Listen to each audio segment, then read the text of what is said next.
Hi friends, ఒక కథ చెప్పుకుందాం. ఒక అడవిలో ఒక జింక వెళ్తూ ఉండగా దానికి పులి ఎదురవుతుంది. పులి చాలా హ్యాపీ ఫీల్ అవుతుంది, నాకు ఈరోజు ఆహారం దొరికింది అని.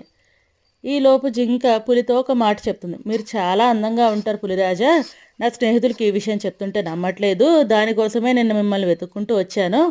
ఒక్కసారి నా స్నేహితులకు కనిపించండి, వాళ్ళందరూ నమ్ముతారు అంటే పులి లోపల ఆనందపడుతూ అనుకుంటుంది, ఆహా ఇదొక్కతే కాకుండా నాకు ఇంకా వేరే కూడా ఆహారం అవ్వడానికి రెడీగా ఉన్నాయి అనుకుని సరే అని దాని వెంట బయలుదేరుతూ ఉంటుందన్నమాట. ఈ లోపల ఒక చెరువు కనిపిస్తే జింక అలా అంటుంది, పులిరాజా మీరు ఒకసారి స్నానం చేస్తే ఇంకా అందంగా కనిపిస్తారు అంటే సరేలే అని చెప్పి అందులోకి దిగుతుంది. ఆ పులి బయటకు వచ్చే లోపల జింక పారిపోతుంది.